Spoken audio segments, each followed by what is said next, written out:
Syrian state TV says the military has found a chemical laboratory which produces poisonous materials in the town of Jobba on the outskirts of Damascus. Sources claim the rebels were planning to stuff shells with the chemicals and use them to attack the capital.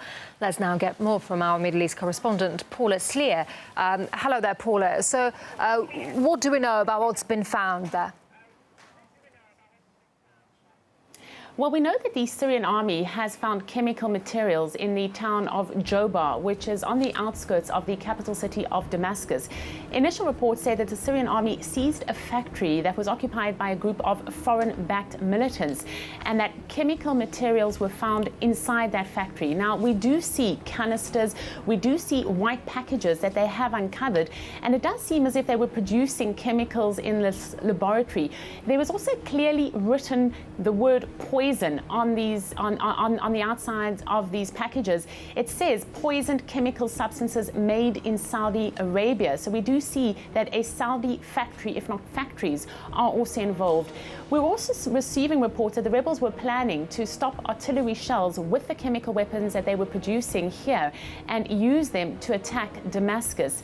This comes on the same day as heavy clashes are being reported near the capital on Sunday.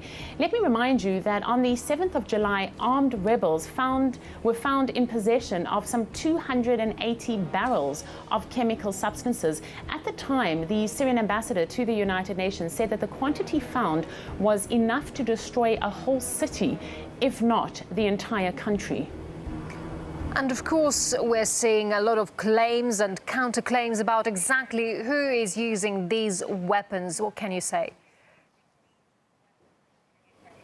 Well, the use of chemical weapons has always been a red line for Washington and its allies. They've always constantly pointed fingers at the Syrian government and accused it of using chemical weapons, saying that if indeed there was any proof that they had, this would be the red line that they would not tolerate. But back in March, there was an attack in Aleppo, the second largest city in Damascus, and it was later found that the deadly sarin nerve gas had been used in that attack. Moscow conducted its own investigation and concluded that the Syrian rebels were actually to blame for the use of the gas. And Russia gave samples and documents relating to this to the United Nations last week. Russia's United Nations ambassador said that Western claims appear to be aimed at undermining investigations into the chemical attack. He said this when he explained the findings. The results of the analysis clearly indicate that the ordnance used in Khan al-Assal was not industrially manufactured and was filled with sarin. The sarin technical specifications prove that it was not industrially manufactured either. The projectile involved is not a standard one for chemical use. Therefore, there is every reason to believe that it was the armed opposition fighters who used the chemical weapons in Khan al-Assal.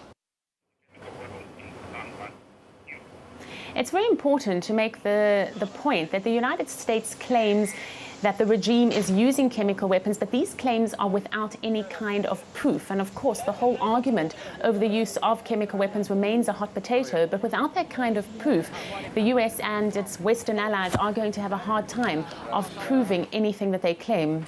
All right, RT's Paula Slier live. Paula, thank you very much indeed for that report. Syria's ambassador to the UN said the alleged rebel store of toxic substances was enough to devastate an entire city. And defense consultant Moin Raouf said it's now crucial to find out where the rebels are getting the chemicals from.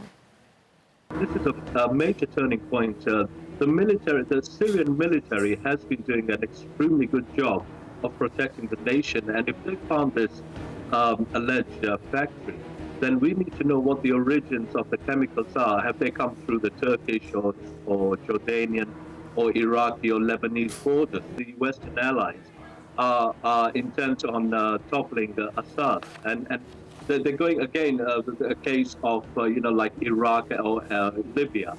They're going after one man and destroying a whole nation.